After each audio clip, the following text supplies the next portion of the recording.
Dimanche de la Parole, c'est une initiative du pape François. C'était en 2019, donc il y a 7 ans. Une initiative visant à ce que les chrétiens s'intéressent davantage à la parole de Dieu. Je crois que l'objectif, il est très clair. C'est que dès lors qu'on intègre, on comprend que la parole de Dieu est une dimension essentielle de la vie du chrétien, que c'est aussi une dimension essentielle de la vie de la liturgie du dimanche, eh bien faire en sorte que ce dimanche, plus particulièrement, ce qui ne veut pas dire que les autres dimanches on ne le fera pas, mais faire en sorte que ce dimanche-là, on donne peut-être davantage que les autres dimanches toute sa place à la parole de Dieu. J'ajouterai à cela que le fait que ce dimanche se situe aussi au cœur de la semaine de prière pour l'unité des chrétiens n'est pas anodin, puisque la parole de Dieu est ce qui nous rassemble, tous chrétiens, orthodoxes, protestants, catholiques. Donc il y a une dimension œcuménique, une dimension fraternelle, à laquelle j'ajouterai aussi une autre dimension qui est celle de nos frères juifs. Voilà. Nous partageons, nous chrétiens, nous partageons avec nos frères juifs, dont le pape Jean-Paul II disait qu'ils sont nos frères aînés, nous partageons tout un testament, tout un ensemble de livres que nous lisons ensemble, et donc peut-être aussi une occasion, par le fait même, en lisant ces livres-là, en les priant, en essayant aussi de les comprendre davantage, parce qu'ils sont parfois un peu compliqués, donc une occasion de nous rendre proches de ces frères avec lesquels nous partageons une partie importante de la révélation biblique.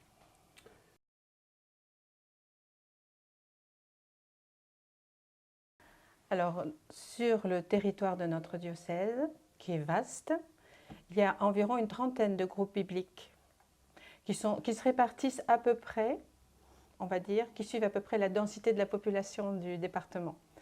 Voilà. Et ces groupes bibliques sont très divers. Il n'y a pas un modèle de groupe biblique en fait.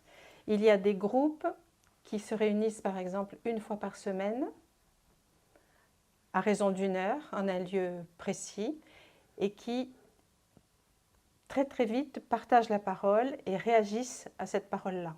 Ça, c'est un petit peu les premiers pas, si on peut dire. Et puis, il y a aussi des groupes qui sont plus axés sur la Lectio Divina, c'est-à-dire sur la méditation, la prière de la parole, en vue éventuellement de la liturgie. Et il y a des groupes qui sont plus spécifiquement, on va dire, équipes bibliques, parce que ce sont des groupes qui se réunissent depuis 1 à 20 ans. Pour certains, il y a 20 ans qu'ils existent, et qui partagent ensemble, en équipe, un livre à raison d'1 fois par mois, à peu près.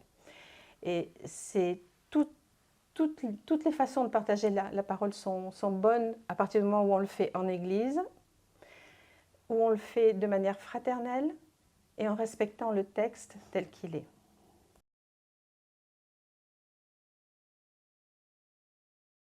Ah ben moi, il est assez clair, oui. C'est-à-dire que dans toutes les paroisses, partout, des messes seront célébrées, que la parole de Dieu puisse être mise vraiment à l'honneur. Que les chrétiens qui participeront à ces liturgies dominicales puissent aussi entendre parler de cette initiative du pape François. Je crois que c'est important, c'est un dimanche dans l'année. Bon, bien sûr, on lit la parole de Dieu tous les autres dimanches, mais au moins que ce dimanche-là, voilà, on mette la parole de Dieu, on donne plutôt à la parole de Dieu toute la place qui lui revient.